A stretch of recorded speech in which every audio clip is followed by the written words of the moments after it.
사람을 혼자 보는 일기장에도 거짓말을 적습니다. 제가 좋아하는 작품에서 여주인공이 했던 대사인데요. 리플리 증후군을 겪는 이 여주인공의 삶이 저와 닮아 있다는 생각이 들었어요. 왜냐하면 저도 한때 지독한 거짓말쟁이였거든요.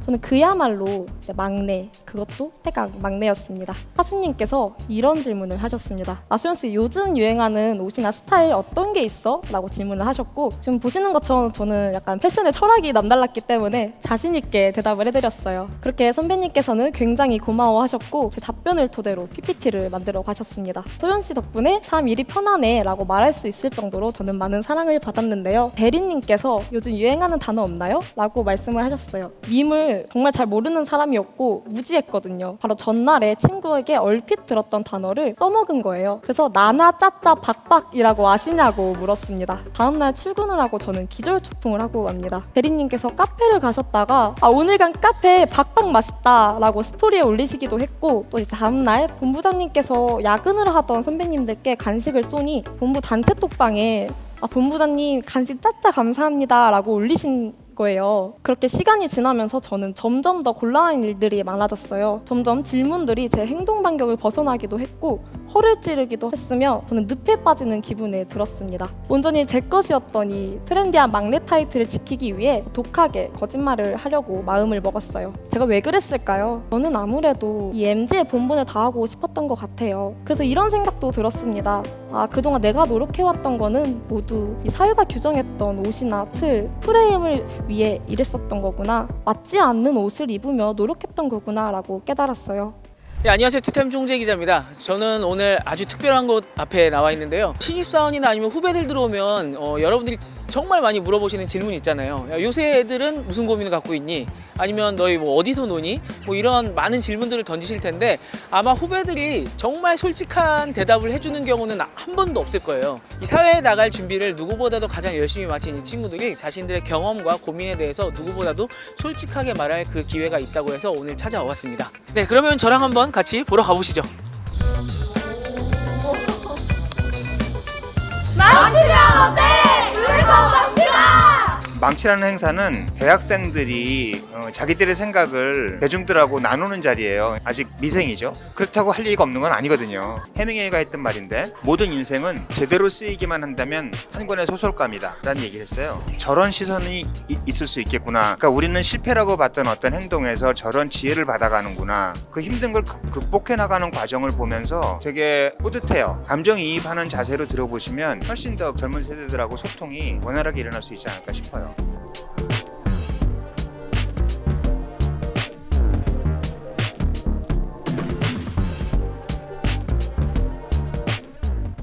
네, 안녕하세요. 저는 33기 카피라이터 변은서입니다. 저랑 옷 똑같이 입었죠. 저는 오늘 아르바이트 이야기를 좀 해볼까 하는데요. 저는 하고 싶은 것도 많고 되게 사고 싶은 것도 많은 사람이라 필요한 거는 또 제가 직접 벌어야 되자는 주의라서 아르바이트를 정말 쉼 없이 계속 해왔습니다. 그래서 그 기간을 총 세어보니까 85개월이나 해왔더라고요. 제가 21살이었던 2018년 어느 날은 알바 2탕을 뛰어야 하는 날이었어요. 방탈출 카페에서 다른 카페 알바로 이렇게 뛰는 날이었는데 우연히 또 오랜만에 하늘을 보니까 이렇게 마른 단풍잎이 떨어지고 있더라고요. 저는 단풍이 드는 것도 못 봤는데 말이에요.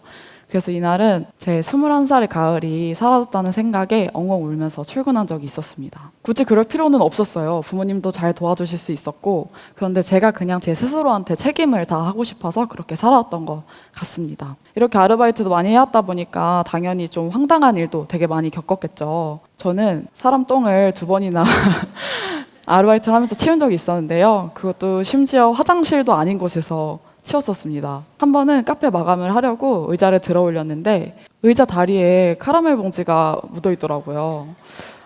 그래서 뜯어봤는데 뜨끈하고 물컹한 무언가가 흘러나왔습니다. 이거는 사람 똥이었습니다. 참 쉽지 않죠. 그리고 바로 다음 날은 오픈 언니를 대신해서 대타를 나갔어야 됐었는데요. 나가서 이제 테라스를 정리하려고 보니까 검은 물체가 보이더라고요. 가까이서 가보니까 그거는 검은 바지였어요. 근데 조금 더 가까이서 가보니까 검은 속옷이 위에 있었고요. 그리고 누가 그 위에 똥을 싸고 가셨더라고요. 사실 도대체 어떻게 싸시는 건지 바지도 안 입고 가신 건지 네, 궁금하기도 했는데요. 한 사람한테 이렇게 한 번에 일어났다는 게 참 믿기지 않을 정도죠. 저도 믿기지 않는데요. 아무래도 제가 변씨라서 그런 것 같아요.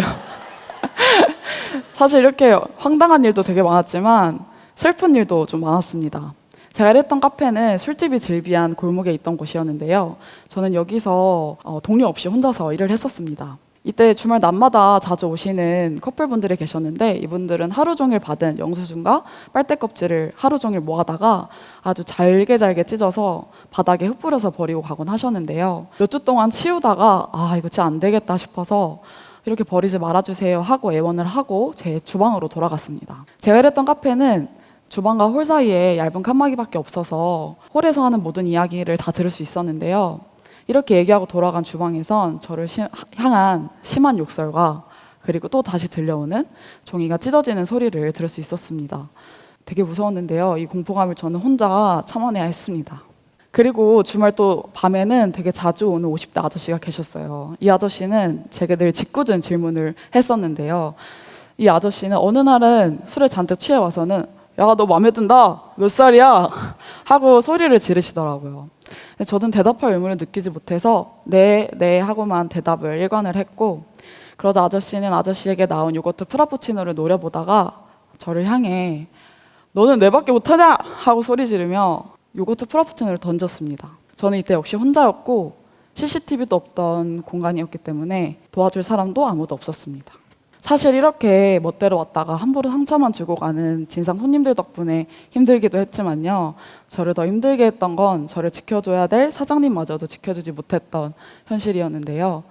제가 일했던 방탈출 카페에서 한 40대 아저씨 사장님은 제가 화장을 하지 않고 오면 은서야 화장 안 했네? 하는 게 더 예쁜데? 라고 외모평가를 하거나 밤늦게 전화가 와서 급한 연락인가 싶어서 받으면 단둘이 심야 영화를 보러 가자고 이야기를 한다거나 그리고 학교 축제 날 밤에 전화가 와서 급하게 받았더니 전화 너머 들리는 큰 음악 소리에 너 여자애가 밤늦게까지 클럽이야? 그러면 안 돼 라고 이렇게 저를 나무라기까지 했습니다. 사실은 이렇게 힘든 사장님이 있어도 서로 토닥여줄 수 있는 파트타이머 동료만 있다면 두려울 게 없잖아요. 서로 견뎌낼 수 있는데요. 저를 가장 힘들게 했던 건 갑을 관계도 아닌 같은 관계에서 같은 입장에서 함께 일하는 동료 파트타이머로부터 받았던 상처였습니다.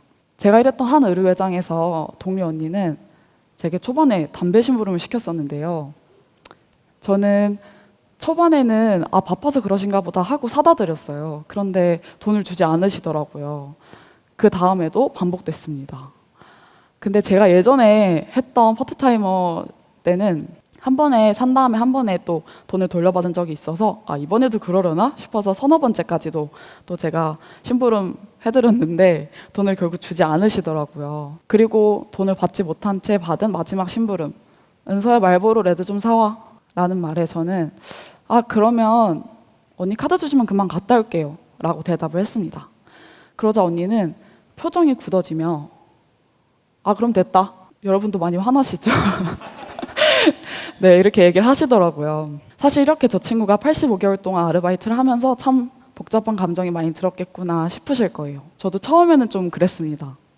내가 잘못이 있나? 내가 잘 일을 못하나? 싶어서 좀 자책도 많이 했고요. 복잡한 감정이 제 머리를 뒤덮었는데요. 시간이 굉장히 많이 흐른 지금은 단 한 가지 감정만 남아 있습니다. 그건 바로 슬픔인데요. 수많은 파트타이머들이 이 힘듦을 견디는 게 당연하다는 사실에 대한 슬픔입니다. 당연히 견디기에는 그 무게가 꽤나 무겁거든요. 사실 여기에 그리고 또 이 영상을 볼 저와 같이 파트타이머를 계속 하면서 계속 해올 친구들이 되게 많을 것 같아요. 그런 21살의 변호사와 같은 친구들에게 제가 하고 싶은 말이 있습니다. 세상이 권선징악이라고들 하죠. 근데 제가 조금 더 살아보니까 딱히 그런 것 같지 않은 것 같아요. 아무리 열심히 성실하게 살아간들 힘듦은 늘 여전하고 견뎌야 하는 것이기 때문에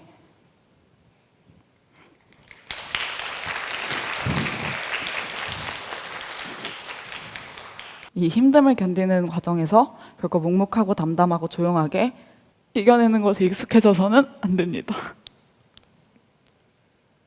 여러분이 지나가는 길에 바라봐주는 사람이 아무도 없을 때 도와줄 수 있는 사람은 오직 본인 하나라는 것을 조금은 차가운 현실이지만 기억을 하면서 소란하게 말할 용기를 좀 지니셨으면 해요.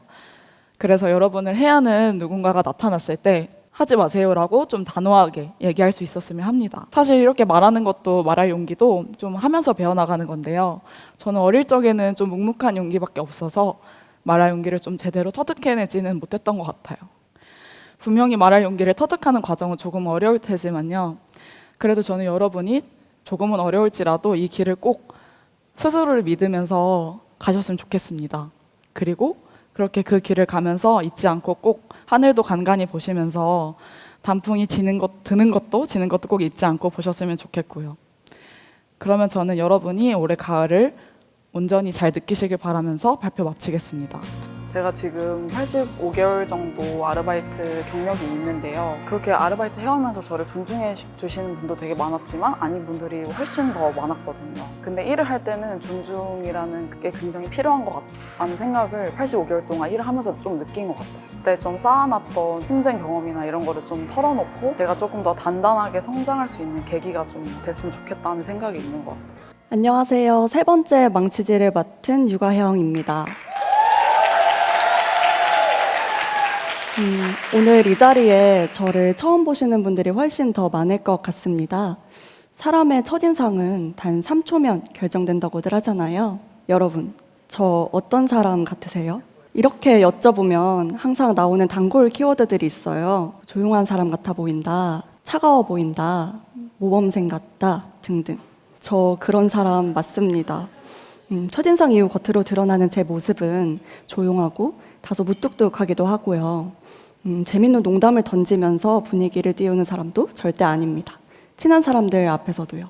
그런데 사실 저 이렇게 살아오면서 행복하지는 않았습니다. 왜냐하면 저는 이런 양말처럼 속은 무척 다른 사람이거든요. 여기 이렇게 저라는 빙산이 있는데요.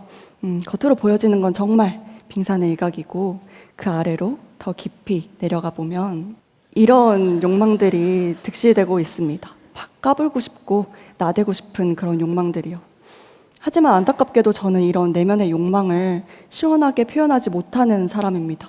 이런 욕망들이 울컥울컥 올라오려고 할 때면 이상하게도 제 몸속 어딘가에 있는 브레이크가 저를 확 멈춰 세우는 것만 같거든요. 그래서 제 올타임 워너비는 이런 술자리나 모임에서 분위기도 잘 띄우고 유쾌하게 흐름을 주도하는 사람들입니다. 저는 이들이 만들어내는 썰과 드립의 향연에 매번 감탄하며 조용히 한 구석에서 동경의 눈빛을 보내곤 하는데요.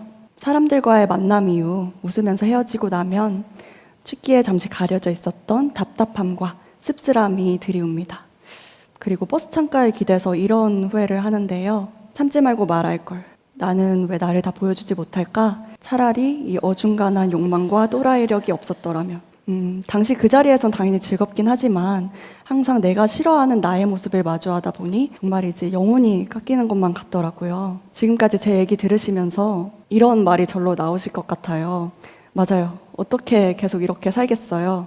그래서 저는 오래전 저만의 작은 현실 탈출구 하나를 마련해 놓았는데요. 바로 키보드입니다. 네, 맞습니다. 저는 키보드에 정성을 담아내는 15년차 키보드 워리어 유가형입니다. 키보드 워리어는 인터넷에서는 거침없이 활동하면서도 정작 현실에서는 아무 힘도 못 쓰는 이들을 일컫는 말인데요. 그렇다고 제가 인터넷에서 막 욕설이나 비방을 퍼붓는 그런 악질 키보드 워리어는 절대 아니고요. 저는 그저 현실에서 꾹꾹 눌러왔던 개그 본능 그리고 진심을 풀어내는 선량한 키보드 워리어랍니다. 하루 일과를 마치고 제 방 침대로 돌아와서 키보드를 마주하면 그때부터 제 세상은 시작됩니다. 현실에 답답했던 나에게서부터 탈출하는 거죠. 지금부터는 제 키보드 워리어로서의 경력을 좀 보여드리고자 하는데요. 친한 언니들과 함께 모여 있었던 단톡방에 한 언니가 대화 주제로 먼저 소개팅이 나온 적이 있었어요. 그러자 한 언니가 너는 어리니까 내가 먼저 소개팅 받아서 연애를 하겠다라고 해서 제가 맞다 하지만 가는 데는 순서가 없다라고 맞받아 쳐준 경력이 있고요. 그리고 친구와 톡을 나누다가 갑자기 친구가 자기 방에 벽 시계가 고장났다고 하는 거예요. 이 톡을 읽자마자 단 0.5초 만에 한 밈이 제 내리를 스치고 지나갔습니다. 저는 키보드 워리어니까요. 그건 바로 고장난 벽시계라는 노래가 너무 좋았던 나머지 이름을 고장난 벽시로 개명하셔서 유명한 밈이 되신 아저씨였습니다. 그래서 바로 또 이렇게 날려주었더니 감사하게도 저를 도라이로 인정을 해주더라고요. 한 번은 주니어 보드 내에서 제 심장을 뛰게 만들었던 빅 이벤트가 있었는데요. 바로 익명 마니또방 개설이었습니다. 이 익명 마니또방은 주니어 보드들이 서로의 마니또를 챙겨주기 위해서 개설한 익명 단체 톡방이었어요. 거기서 저는 제 마니또를 챙겨주기 위해서 이런 짤을 직접 제작해서 보내주기도 했고요.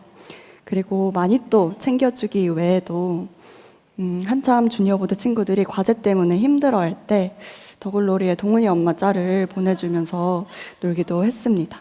항상 이렇게 제가 드립이나 짤을 보낼 때마다 저인지 몰라 하는 이 반응들을 보면서 혼자 키보드 뒤에서 키득대곤 했는데요. 그리고 유튜브에서 밈 모니터링을 하다가 이런 걸 발견했어요. 나니 뿌띠끌 자주가 너무 좋아. 보자마자 참을 수가 없더라고요. 그래서 또 익명 마니또방에 달려가서 뿌티쿨 자두 부분에 저희 단체 사진을 합성해서 몰래 사랑을 고백하기도 했습니다. 이렇게 키보드 앞에 서는 일은 사람들의 마음에 노크를 하는 저만의 수줍은 방식입니다. 그리고 현실에 묻혀 있었던 저를 들어 올려서 숨을 쉬는 방식이기도 하고요. 그런데 오늘 제가 한 이야기가 비단 저만의 이야기는 아니라고 생각합니다. 저는 오늘 이 자리에서 세상 모든 키보드 워리어들에게 힘과 위로를 전하고 싶은데요. 그간의 오해도 풀고 말이죠. 여러분, 우리 키보드로 마냥 이런 짤이나 드립만 보낼 수 있는 사람은 또 아니잖아요. 그리고 오프라인에서 표현하지 않는다고 해서 마음이 없는 것도 아닙니다. 저는 다 알고 있습니다. 미용실에서는 내내 침묵을 유지하다가 리뷰에는 사랑 고백을 남기기도 하고 주변 사람들에게 말하지 못했던 마음을 손가락에 꾹꾹 눌러 담아 보내기도 하며 그리고 온통 가짜만이 즐비한다는 온라인 세계에서 조용하고 담담하게 진심을 외치고 있음을요. 그래서 워리어라는 누군가에게 총대를 들이미는 험한 단어가 아니라 누군가에게 손을 내밀어 구하는 그런 새로운 이름을 지어주고 싶습니다. 바로 키보드 레스큐어. 키보드는 지루하고 답답했던 제 삶에 손을 내밀어 저를 구해주었고 이제는 제가 그 키보드를 잡고 누군가를 살게 할, 또 웃게 할 말과 유머 그리고 사랑을 전할 거니까요. 키보드 레스큐어답게 마무리하고 들어가 보도록 하겠습니다.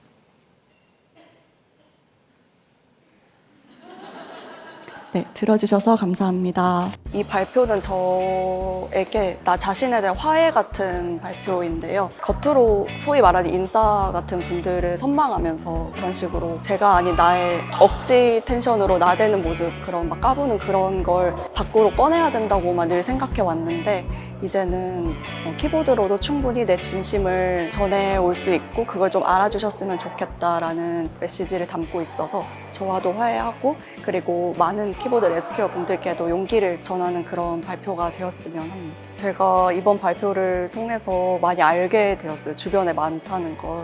이 집단에도 많고요. 겉으로는 되게 정적이고 첫인상이 되게 무뚝뚝할 것 같고 재미가 없을 것 같다라는 인상인데요. 카톡으로 몇 번 대화를 나눠보면 이 사람이 오프라인이랑 온라인의 자아가 마치 이중인격처럼 분리되어 있다는 느낌을 받을 정도로 이렇게 말투나 성격이 매번 달라지는 그런 특징을 갖고 있는 것 같습니다. 안녕하세요. 저는 어떤 전문가 손성진입니다. 네, 저는 28년차 착함 전문가이자 불안 전문가예요. 둘 다 여러분들께 익숙한 전문가는 아닐 텐데요. 네, 먼저 착함 전문가로 살아왔었던 저희 어린 시절 이야기 먼저 들려드리도록 하겠습니다. 이 지저분한 장면은 바로 제 어린 시절 외투 호주머니 속 광경이에요. 저는 작은 쓰레기도 함부로 버리면 안 된다라는 생각 때문에 언제나 주머니에 자잘한 쓰레기를 가득 담고 다니던 착한 아이였거든요. 한 번은 할머니가 일본에서 예쁜 기념품들을 사오셨어요. 당시 한국에선 구할 수 없었던 물건들이라 제 마음에도 쏙 들었죠. 하지만 저는 그걸 학교에 가져갔다가 빈손으로 돌아와야만 했습니다. 왜냐하면 나도 줘, 나도 하나만 하는 친구들이 부탁을 거절하지 못하고 제가 가진 걸 다 나눠주던 착한 아이였거든요. 그리고 실제로 이 장면은 제가 초등학교 4학년 때 엄마와 거실에 앉아서 했었던 거절하기 연습인데요. 엄마가 참 재밌죠, 그쵸? 엄마가 껌 좀 줘라고 하면 제가 후라보는 껌을 뒤로 탁 숨기면서 싫어, 하나밖에 안 남았어 라고 하는 것이죠. 아, 참. 그 당시 싫어라는 말을 병적으로 하지 못하던 제게 이 훈련이 얼마나 힘들었는지 오랜 시간이 지난 지금도 이 기억이 생생히 기억에 남는 것 같습니다. 그렇다면 제가 착함 전문가로 자랄 수밖에 없었던 이유가 무엇일까 생각을 해봤을 때요. 제 천성도 분명 영향을 미쳤겠죠. 하지만 저희 부모님의 영향이 굉장히 컸던 것 같아요. 저희 엄마는요, 10년 넘게 꾸준히 복지관에서 봉사활동을 해오셨고요. 엄마, 아빠 두 분 다 대학생 시절엔 불교 청년회 활동을 하시면서 수행자를 꿈꾸기도 하셨죠. 이러한 부모님 밑에서 항상 저는 이러한 이야기를 들으면서 착하게 크는 것, 그렇게 행동해야 마음이 편한 아이로 자라게 됩니다. 덕분에 좋았던 건요, 성진이랑 있으면 참 편해. 너는 내 마음을 너무 잘 알아줘. 제 친구들이 단골 멘트일 만큼 교우 관계도 좋았죠. 하지만 주변 사람들의 칭찬과는 달리 제 마음은 편안할 날이 없었어요. 왜냐하면 저는 제가 충분히 착하지 못했다고 생각할 땐 자책감을 키워갔고요. 제 삶에 일어나는 모든 일에 제가 착하지 못할까 봐, 그리고 못했을까 봐 끊임없는 자기 검열을 하게 되었고, 상대방의 말투, 표정, 반응 하나하나에도 민감하게 반응하는 그런 예민함을 키우고, 심지어 동네 언니가 당한 사고에 차라리 내가 다쳤어야 했는데라는 생각이 갑자기 들면서 저와 직접적으로 관련이 없는 일에도 제가 잘못한 것만 같은 이상한 죄의식까지 느끼기도 했어요. 한 번은 수학학원에서의 일이 떠오릅니다. 저는 수학 선생님께 이러한 질문을 하나 해요. 쌤, 저는 수학 문제 풀 때 안 좋은 생각이 나서 너무 힘들어요. 다른 사람들도 문제 풀 때 그런 안 좋은 생각이 나나요? 그렇게 물어봤더니 선생님이 옆에 있던 남학생에게 이렇게 질문합니다.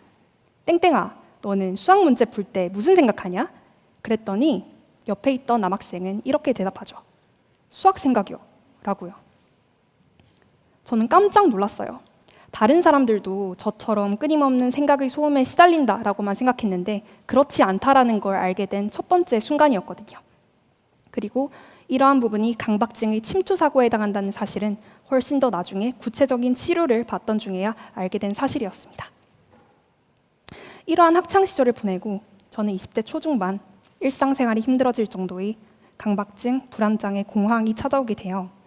당시 유명 연예인들이 불안장애와 공황장애에 시달린다라는 그런 기사가 많이 나올 쯤이었는데 사실 저는 평범한 일반인이고 다른 사람의 시선을 신경 써야 하는 그런 직업을 가진 사람이 아님에도 불구하고 평범한 나는 왜 그런 걸까라는 생각에 잠기기도 했던 것 같습니다.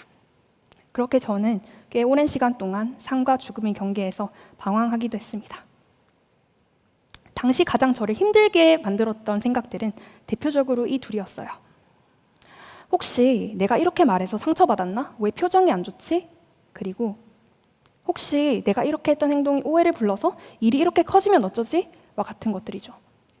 전 이 두 생각 사이를 끊임없이 오가다 결국 통제 불능의 일상 상태를 겪게 됐고요. 그리고 이는 안면마비와 같은 육체적인 증상으로 번지기까지 했습니다.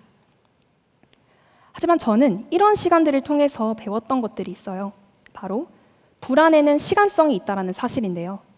제 머릿속을 뒤엉키게 한 불안들은 각각 이젠 바꿀 수 없는 과거로부터의 불안, 그리고 아직 오지 않는 미래에 대한 불안이었거든요. 생각해보면 저는 학창시절 유난히 쉴 새 없이 조잘되던 아이였어요. 그걸 보던 주변 사람들은 참 성진이 밝고 착해 이런 말을 되게 습관처럼 하기도 했죠. 하지만 제가 유난히 제잘되던 때는 제 머릿속이 가장 불안한 때였습니다. 왜냐하면 저는 제가 입을 다물고 있으면 곧바로 무서운 머릿속 세계로 끌려 들어가야만 했거든요. 친구들의 얼굴을 보면서 조잘되고라도 있어야 잠시나마 불안한 생각들을 멈출 수가 있어서 덜 무서웠던 거예요. 어쩌면 불안 전문가로서 20년 넘게 살아왔던 제가 찾아낸 해결책은 바로 여기서부터 출발할 수 있을 것 같습니다. 스스로를 가두고 힘들게 썼던 그런 불안에서 벗어나기 위해서는요. 어떻게든 제 마음을 과거와 미래가 아닌 현재에 잡아두는 것이 가장 근본적이자 현실적인 해결책이라는 사실이죠. 이러한 시간들을 보내고 지금 제게 소중히 남은 키워드는 바로 현존입니다. 그렇게도 아팠던 제가 현존을 위해서 마치 수행하듯 실천했던 방법은요. 바로 알아차리기라는 것인데요. 예를 들면 두려운 생각들이 또다시 스멀스멀 올라와서 저를 괴롭힐 때 내가 또 착하다라는 말에 집착하고 있구나 하면서 착하다라는 틀에 갇힌 사고를 하는 스스로를 알아차리는 것에서부터 출발해요. 그래도 여전히 두려운 감정이 꼬리를 물고 커지려고 할 때는요, 내가 지금 두려워서 도망치려고 하는구나 생각합니다. 그렇게 하면 두려운 생각들, 그런 두려운 생각을 하는 스스로를 알아차림으로써 자연스럽게 생각의 고리를 끊어낼 수 있었거든요. 하지만 저는 아직 완전치 않습니다. 많이 좋아지긴 했지만 여전히 일상생활을 할 때, 사람을 대할 때 또다시 끊임없는 마음의 소음으로 괴로워할 때도 있어요. 그리고 긴장과 불안이 길어지는 상황이 되면 다른 사람은 느끼지 못할 만큼 경미하긴 하지만 여전히 안면마비 증상이 생길 때도 있습니다. 그렇게 오랜 시간 동안 아팠고 그렇게 오랜 시간 동안 노력했음에도 여전히 그런 불안한 감정에서 허우적대는 스스로를 바라볼 때면요, 나는 정말 이런 감정에서 자유로워질 수 없는 안 되는 인간인 건가? 라는 생각에 좌절할 때도 있어요. 그리고 사실 이건 리허설 때도 말씀드리지 못한 부분인데요. 저는 사실 이 망치를 준비하면서도 걱정과 불안 속에서 굉장히 오랜 시간 동안 헤매었던 것 같습니다. 왜냐하면 제가 7분 동안 제 인생의 이야기를 다 담아낼 수 있을지에 대한 고민도 많이 됐던 것 같고요. 그리고 사실 여기 계신 분들은 저를 모르시는 분들이 더 많으실 것 같은데 누군가는 이 7분이라는 짧은 시간 동안 저를 보면서 색안경은 끼고 보지 않을까? 또 다양한 생각들을 하지 않을까에 대한 걱정도 굉장히 많이 든 상태에서 이 발표를 준비를 했던 것 같아요. 하지만 저는 지금 참 많이 떨리면서도 행복해요. 왜냐하면요, 제가 이 망치 발표를 하고 있다는 것, 또다시 과거와 미래로 도망치는 것이 아니라 이 망치 무대에 현존해서 여러분들께 제가 겪었던 아픔을 솔직히 전하는 용기를 내고 있다는 것만큼은 절대 흔들리지 않는 진실이니까요. 저는 오늘 그런 제가 자랑스럽습니다. 어떤 전문가로 살아왔던 저의 이야기 경청해 주셔서 감사합니다.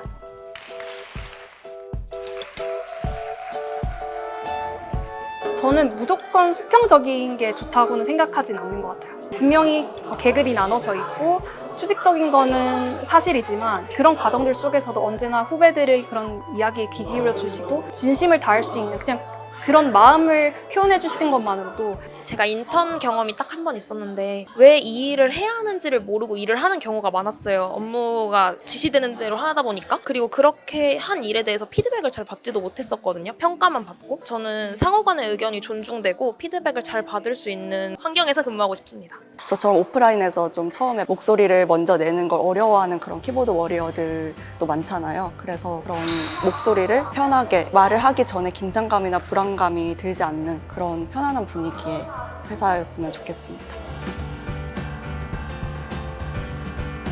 관심이 많은 선배가 좋을 것 같아요. 관심이 없는 선배한테서는 제가 물론 스스로 다 읽어내야 된다는 것도 좋을 수 있겠지만 그래도 어느 정도 피드백을 받을 수 있는 환경이 있었으면 좋을 것 같거든요. 그래야 저도 나중에 후배한테 좀 도움을 줄 수 있고 하니까.